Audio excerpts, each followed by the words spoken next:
তিয়াস ব্যাপারটা বুঝতে 1 মিনিট সময় নিল। তিয়াস বুঝে গেল এই সেই ছেলে যার সাথে দিশার রিলেশন ছিল। এই ছেলেটিকে দেখলেই বোঝা যায় কেমন লিন চরিত্রের। তা না হলে পাবলিক প্লেসে কেউ তার এক্স গার্লফ্রেন্ডের সাথে এমন করে? কিভাবে যে এই মেয়েকে এতদিন সহ্য করেছে আল্লাহই জানে। তিয়াস আর সহ্য করতে না পেরে দিশার সামনে গিয়ে দাঁড়ালো। এনি প্রবলেম দিশা? নো প্রবলেম, আপনি আসতে পারেন। এটা আমার আর আমার গার্লফ্রেন্ডের ব্যাপার। নিশান্ত বলে উঠল। তিয়াস নিশান্তের সেই হাতটি শক্ত করে চেপে ধরল, যে হাত দিয়ে দিশাকে ধরে রেখেছিল। ব্যথায় নিশান্ত দিশার হাতটি ছেড়ে দেয়। মুখ দিয়ে অস্ফুট স্বরে বলে, ওই মেয়া, সমস্যা কি আপনার? তিয়াস নিশান্তের কথায় তোয়াক্কা না করে দিশাকে জিজ্ঞাসা করে, তুমি কি এখনো ওর সাথে রিলেশন কন্টিনিউ করতে চাও? দিশা তড়িৎ গতিতে মাথা নাড়ে। তার মানে ওই রিলেশনে ইতি করতে চায়। বুঝে বলছো তো? পরে আবার পাল্টি মারবে না তো? এর ইনোসেন্ট মার্কা ডায়লগ শুনে দিশা কিছুক্ষণ নিশান্তের দিকে তাকিয়ে তারপর মুখ ঘুরিয়ে বলল, নো নেভার। আর কন্টিনিউ করার তো প্রশ্নই হচ্ছে না। দিশা, নিশান্ত কিছুটা চিল্লিয়ে, রিল্যাক্স ব্রো, এত হাইপার হচ্ছে কেন? দিশা তুমি যাও, ক্লাসে দেরি হয়ে যাচ্ছে। আমি তোমার প্রাক্তনকে একটু সান্ত্বনা দিই। গো সুইট হার্ট।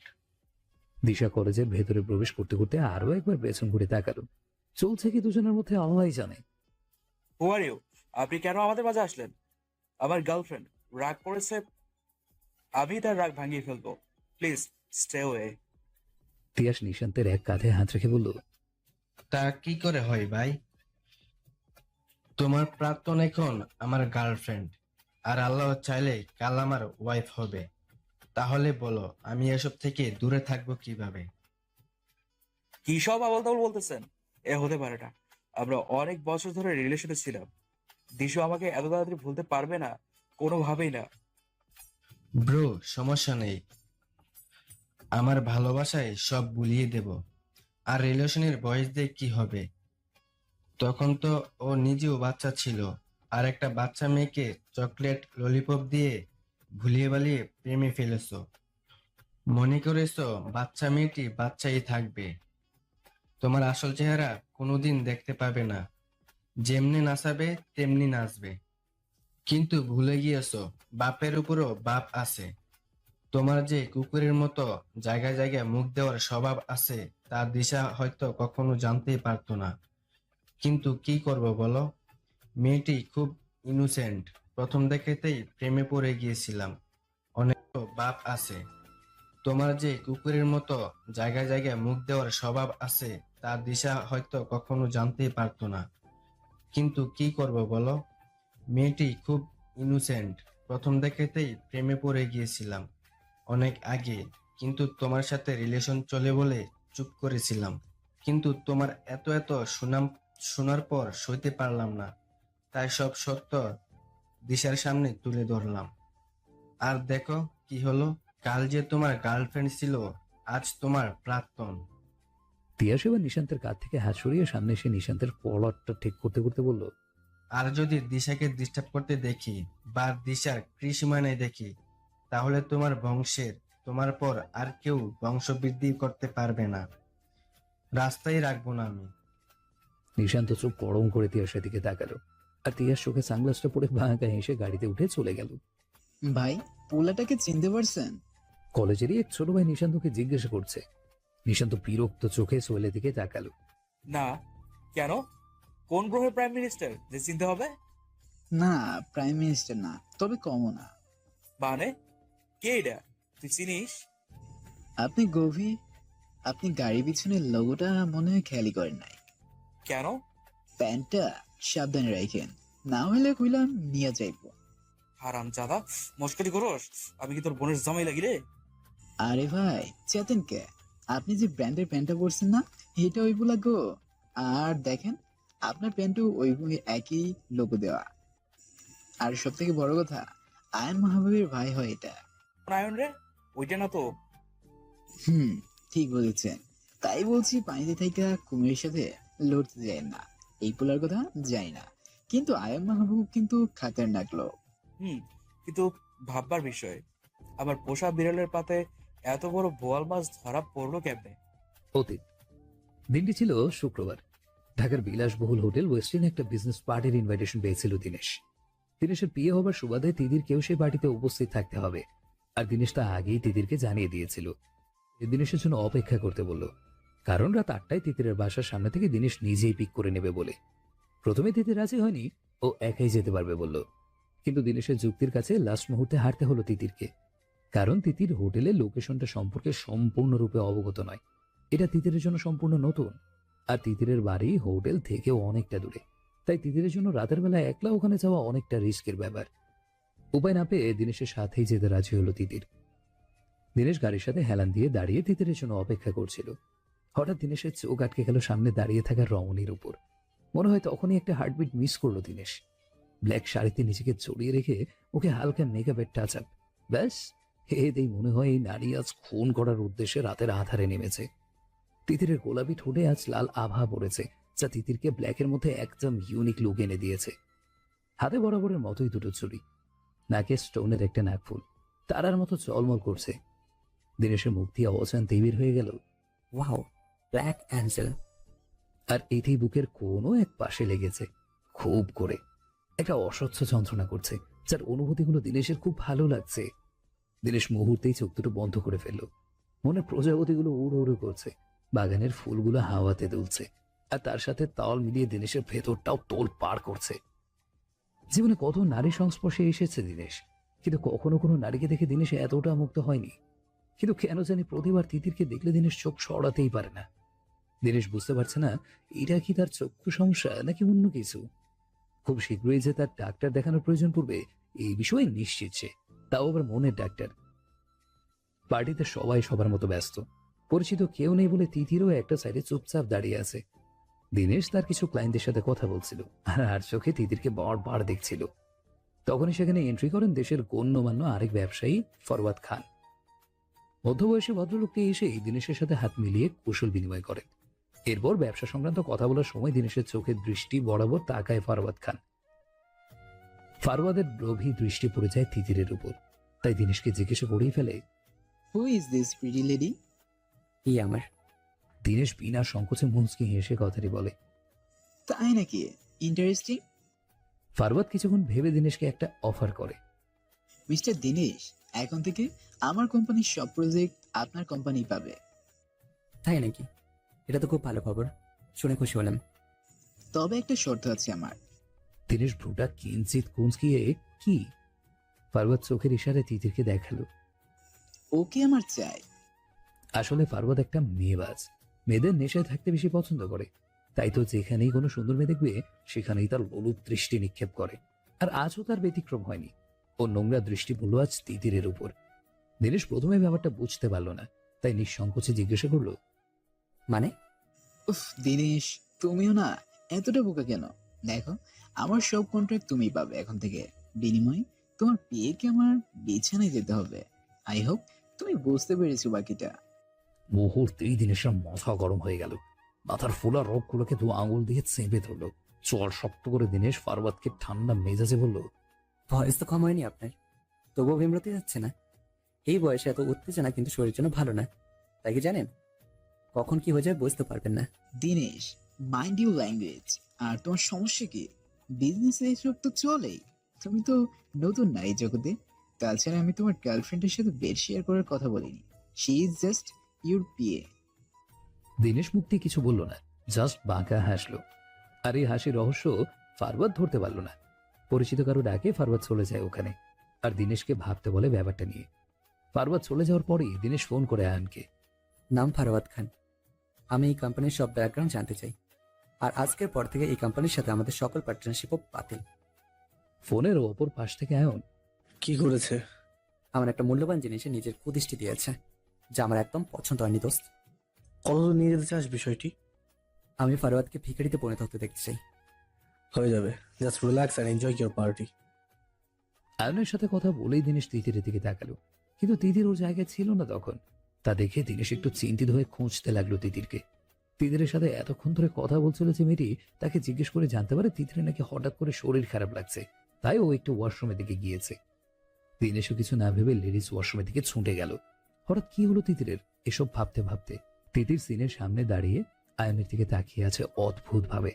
দিনেশ তিতিরের সামনে দাঁড়িয়ে। আরে ওকে তিতির, তুমি ঠিক আছে তো? দিনেশকে দেখে তিতির কাঁদতে লাগলো। দিনেশ কিং কর্তব্য বিমূঢ় হয়ে গেল। কি হলো, কান্না করছো কেন? আপনি এত সুন্দর কেন স্যার? ছেলেদের এত সুন্দর হতে নেই জানেন না? এতে করে মেয়েদের অসভ্যের পদবি পেতে হয়। হোয়াট? এসব কি বলছো তুমি? আর এভাবে কথা? মুখ থেকে বিশ্রী ঘ্রাণ আসছে দেখে দিনেশ চুপ হয়ে যায়। তুমি ড্রিঙ্কস করেছো তিতির? তিতির মুখ দিয়ে মাথা নেড়ে না বলছে। দিনেশ যা বোঝার বুঝে গিয়েছে। তিতিরকে ওয়াশরুম থেকে বের করতে নিলে তিতির না বলে দাঁড়িয়ে যায়। আমি যাব না। কেন? আগে প্রমিস করুন কাল থেকে বোরকা পরে অফিসে আসবেন। দিনেশ এসে বলে, কেন? কারণ অফিসের সব মেয়েরা আপনার দিকে তাকিয়ে থাকে আর তা দেখে আমার একদমই ভালো লাগে না। আপনার কাছে যাওয়ার বাহানা খুঁজে মেয়েগুলো ইচ্ছা করে আপনাকে টাচ করে। আপনার কারণে অফিসের সব মেয়েগুলো দিন দিন বেহায়া হয়ে যাচ্ছে। ওরা কেন, এই যে আমাকে দেখুন, আমিও তো আপনাকে লুকিয়ে লুকিয়ে দেখি। আপনার কারণে আমার মনটাও বেহায়া হয়ে যাচ্ছে। কিন্তু আমি জানি এসব একদম ঠিক না। তবুও আপনাকে এক পলক চোখের দেখা দেখতে নিজেকে আটকাতে পারি না। দিনেশ অবাক হয়ে তিতিরের কথা শুনে। কি বলছে মেয়েটি? কিন্তু নেশায় পড়ে যে সব সত্য বলছে এটা খুব করে বুঝতে পারছে দিনেশ। তিতিরের একদম সামনে গিয়ে, কেন লুকিয়ে লুকিয়ে দেখো আমায়? জানি না, মনে হয় প্রেমে পড়ে গিয়েছে আপনার, ভালোবেসে ফেলেছি। মিথ্যে বলছো। ওকে, প্রমাণ করে দেখো, তারপর বিশ্বাস করবো। তা না হলে মনে করবো তুমিও বাকি সব মেয়েদের মতো একটা মিথ্যেবাদী। হঠাৎ তিতিরের কি হলো কে জানে। এটা কি দিনেশের নেশায় নাকি মদের নেশায়? তিতি দিনেশের ঠোঁট দুটো নিজের ঠোঁটের সাথে চেপে ধরলো। কিছুক্ষণ পর সরে যেতে নিলে দিনেশ তিতিরের কোমর ধরে নিজের সাথে একদম মিশিয়ে ফেলে, ডিপলি কিস করতে থাকে। তিতির মদের নেশায় থাকলেও দিনেশের এখন তিতিরের নেশা ধরে গিয়েছে। আরও এটাকে খুব পছন্দ করেছে। তিতি নামের এই মেয়েটি আজ থেকে ওর শুধুই ওর। সেই রাত তিতির বাসায় যাওয়ার মতো অবস্থায় ছিল না, তাই দিনেশ হোটেলের একটা রুম বুক করে। আর তিতিরও দিনে সারা রাত এক রুমেই ছিল। কিন্তু তাদের মধ্যে কিচ্ছু হয়েছিল কিনা তা শুধু দিনেশই জানে। তিতি সে সম্পর্কে মোটেও ভালোভাবে অবগত নয়। বর্তমান তাই তো দিনেশ টোপ হিসেবে কাজে লাগাচ্ছে সেই রাতটিকে, তিতির নামে জলপরিটাকে তার চালে ধরতে। ভালোবাসার মানুষটিকে পেতে হলে যা যা করার সবই করবে ও। দেখা যাক কতদিন মনের সাথে লড়তে পারে এই জলপরি।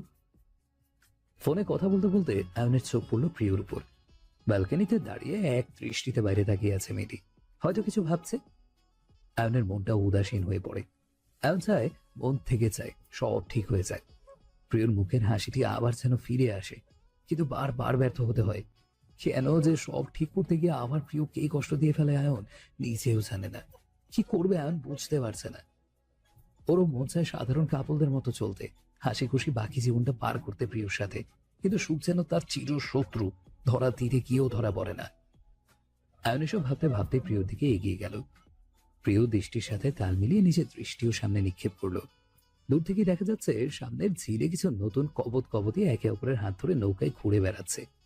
আয়ন বুঝতে পারছে প্রিয়র হয়তো ওদের দেখে কিছুটা মন খারাপ লাগছে।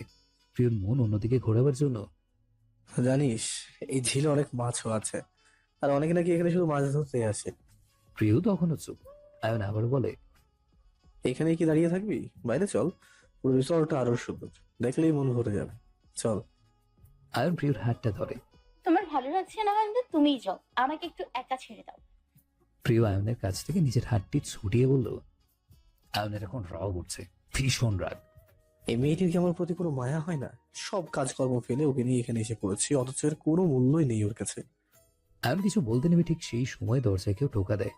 আয়ন প্রিয় থেকে একবার তাকিয়ে চলে যায় দরজা খুলতে। দরজা খোলার সাথে সাথে তিয়াস অনেক দিশা হোমড়ি খেয়ে পড়ে আয়নের গায়ের উপর। কি হলো তোদের? দরজায় কি ওইভাবে দাঁড়ায়? আয়ন কিছুটা রেগে, আরে ভাই, আমরা তো ভাবলাম তোমরা হয়তো হানিমুনে এসেছো, তাহলে তোমাদের হানিমুনে আমাদের কি কাজ? তোমরা আবার ব্যস্ত কিনা তা চেক করতেই দরজায় একটু কান পেতেছিলাম, আর অমনি তুমি দরজা খুলে দিলে। আয়ন রাগান্বিত চোখে ভাইদের দিকে তাকায়। কারণ আয়ন আর প্রিয় সম্পর্কে যে বর্তমানে দা কুমড়ার মতো তা খুব ভালো করেই জানে তিয়াস আর অনেক। তবু এই ধরনের ফাইজলামের কোনো মানে হয়? অনেকেও তিয়াস বাইরে রাগকে পাত্তা না দিয়ে একটা ক্যাবলা মার্কা হাসি দিয়ে রুমে ঢুকে যায়। পরিচিত কণ্ঠ শুনে প্রিয় ব্যালকনি থেকে আস্তে আস্তে রুমে এসে দরজার সামনে দিশাকে দাঁড়িয়ে থাকতে দেখেই চমকে যায়। আর দৌড়ে এসে জড়িয়ে ধরে দিশাকে। কতদিন পর দেখা বেস্টুর সাথে। তাই প্রিয় সামলাতে পারলো না নিজের আনন্দটাকে লুকাতে। আয়ন জানতো এমনই হবে, তাই আয়নই তিয়া সনিককে দিশার সাথে করে এখানে নিয়ে আসতে বলেছিল। প্রিয়র মুখে হাসি কেবল এরাই এখন আনতে পারবে।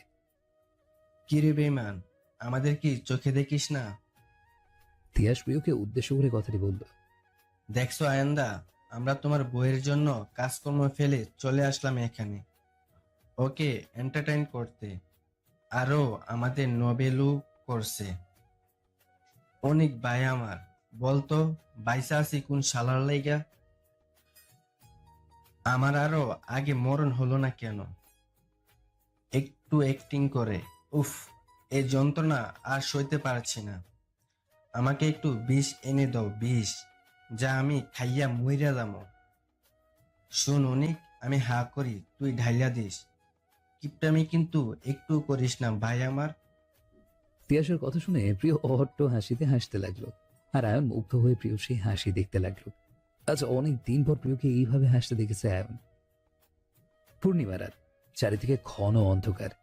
রিসোর্টের সব লাইটগুলো অফ করে রাখা হয়েছে শুধুমাত্র রাতের পূর্ণিমাকে উপভোগ করার জন্য। মিটিমিটি করে আলো চালিয়ে জোনাকিরাও বের হয়ে গিয়েছে নিজেদের সঙ্গী খুঁজতে। মাথার উপরে একটা মস্ত বড় চাঁদ উঠেছে। গাছের উপরে শুয়ে খোলা আকাশের দিকে তাকিয়ে সেই চারটি সৌন্দর্য উপভোগ করছে আয়ন আর প্রিয়। আজ সারাদিন প্রিয় অনেক আনন্দ করেছে, তাই কিছুটা ক্লান্ত। তিয়াস অনিককে সাথে নিয়ে মাছও ধরেছে, চারজনে মিলে ব্যাডমিন্টনও খেলেছে।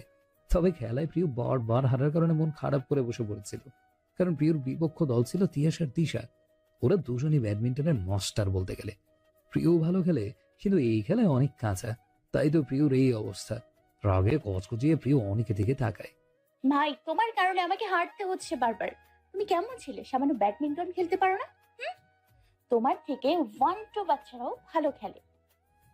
উফ পিউ, জানিস তো আমার ফেভারিট খেলা ক্রিকেট, অন্য কিছুতে আমার মন পাবে না। তুই ওদের ক্রিকেট খেলার চ্যালেঞ্জ কর, তারপর দেখ এই অনেকের খেল এক একটাকে চক্কা মেরে উড়াই দেবো। কই উড়াইয়া ফেলাইবা? তোমার শ্বশুর বাড়ি? হারাম কোথাকার, সবগুলো অপদার্থ ভাই পাইছি, কোনো কাজে না একটাও। অনেক কিছুটা হতাশ হলো প্রিয় ট্যালেন্টটা বুঝতে পারলো না বলে, কিন্তু প্রিয়কে তো জিতাতে হবে, তাই একটু ভেবে শোন পিউ, প্রিয় অনেকের দিকে তাকিয়ে। কি? আয়ন্দাকে রাজি করা। আয়ন্দা মাস্টারের মাস্টার এই খেলায়, তোকে দাদা একাই জিতিয়ে দিতে পারবে, আর তিয়াসেরও 12টা বাজিয়ে দেবে। কি হলো প্রিয়, হাওয়া ফুস নাকি আরো খেলবি? আমার কিন্তু তোকে হারাতে বেশ ভালোই লাগছে, কি বলো দিশা? দিশাও এসে হ্যাঁ জবাব দেয়। প্রিয় তো রেগে আগুন, অনেকের দিকে তাকিয়ে। তোমার এই রোবট মার্কা ভাই কি খেলবে আমার সাথে? দেখো না, ছুটিতে এসেও ল্যাপটপে বসে বসে কাজ করছে। তুই বললে অবশ্যই করবে, কিন্তু একটু ভালোবেসে বলিস। তুই ভালোবেসে বললে তো ফাঁসি তো জ্বলতে রাজি, আর এটা তো জাস্ট একটা ব্যাডমিন্টন খেলা। প্রিয় কিছুক্ষণ অনেকের দিকে তাকিয়ে আয়নের দিকে তাকালো। ভালোবাসা তো আবার অয়ন্তাকে। এই ব্যক্তি ভালোবাসার কি বোঝে, শুধু জানে মন ভাঙতে। কিন্তু এখন জেতাটাই হচ্ছে ফরজ কাজ, তাই বলতে তো হবেই এই খবিসটাকে, আর কোনো উপায় নেই। প্রিয় তোর বিপদে পড়লে গাধাটাকে বন্ধু বানাতে হয়। প্রিয় গিয়ে দাঁড়িয়ে আছে আয়নের সামনে প্রায় 5 মিনিট ধরে, কিন্তু কাজ পাগল আয়নের সেদিকে কোনো খবরই নেই। তাই প্রিয় নিজের উপস্থিতি জানান দিতে খুব খুব করে কাশি দিল। আয়ন প্রিয়র দিকে না তাকিয়ে পানির বোতলটা এগিয়ে দিল। প্রিয়র মেজাজ বিগড়ে গেল। আমার পানি লাগবে না অয়ন্দা, আমার তখন একটু তোমাকে লাগবে। প্রিয় একদম কাছে এসে আয়নের হাতটি পরম যত্নে নিজের হাতের মুঠোতে নিয়ে কথাটি মিষ্টি করে বলল, ঠিক যেন আগের প্রিয় যেভাবে আবদার করতো আয়নের কাছে। আয়ন চোখের সানগ্লাসটা খুলে এবার প্রিয় দিকে তাকালো। একটু মুচকি হেসে এক হাত প্রিয়র গালে রেখে বলল, আমি তো পুরোটাই তোর, তাহলে একটু কেন নিবি? নিবি যখন পুরোটাই নে, আমি মাইন্ড করবো না। আর আমি তোর মতো নির্দয় না। অয়ন্দা, মজা করো না, সত্যি বলছি। আয়ন নিজের হাসিটা আরো একটু প্রশস্ত করে বলল, আমিও মজা করছি না শোনা, আমিও সত্যি কথাই বলছি। আয়নের ইশারা বুঝতে পেরে প্রিয় একটু লজ্জা পেল, আর ইতস্তত হয়ে আয়নের হাতটি ছেড়ে দিয়ে নিচের দিকে তাকিয়ে রইল। হয়তো প্রিয়র মাঝে অল্প হলেও অনুভূতি হওয়া বইছে, আর আয়ন সেহেতু মনে হয় তার প্রিয়সীর সকল অনুভূতিগুলো যেন চোখ দিয়েই শুষে নিচ্ছে। এক দৃষ্টিতে আয়ন প্রিয়র দিকে তাকিয়ে আছে, মনে হয় কি যেন শান্তি খুঁজে পায় এই মুখটির মাঝে। আয়ন জানে না কেন, শুধু জানে ওর খুব ভালো লেগেছে এই মুহূর্তে। যদি সময়কে বন্দি করেছে তো তাহলে হয়তো আয়ন বন্দি করে ফেলতো এই মুহূর্তকে, এই সময়কে আর এই লজ্জাবতী প্রিয়কে। সে প্রিয় আয়নকে ব্যাডমিন্টন খেলতে মানিয়ে নিয়েছিল, তবে এতে করে আয়নও একটা শর্ত ছিল, জিতলে আয়ন যা চাইবে প্রিয়কে তাই দিতে হবে। প্রথমে প্রিয় ভয় পেয়েছিল আয়নের শর্তে, পরে আয়ন আশ্বাস দিল ও লিমিট ক্রস করবে এমন কিছুই চাইবে না, তাই প্রিয় রাজি হয়ে যায়। তিয়াস ও দিশাকে নাকের পানিতে ডুবিয়ে ছাড়ছে আয়ন ও প্রিয় আজ। হ্যালো বন্ধুরা, পরবর্তী পার্ট খুব তাড়াতাড়ি আসবে, তো সবাই অপেক্ষায় থাকো। আর চ্যানেলটি যারা এখনো সাবস্ক্রাইব করনি তারা পরবর্তী পার্ট দেখার জন্য চ্যানেলটি সাবস্ক্রাইব করে রেখো। ধন্যবাদ সবাইকে, আমাদের সাথেই থেকো।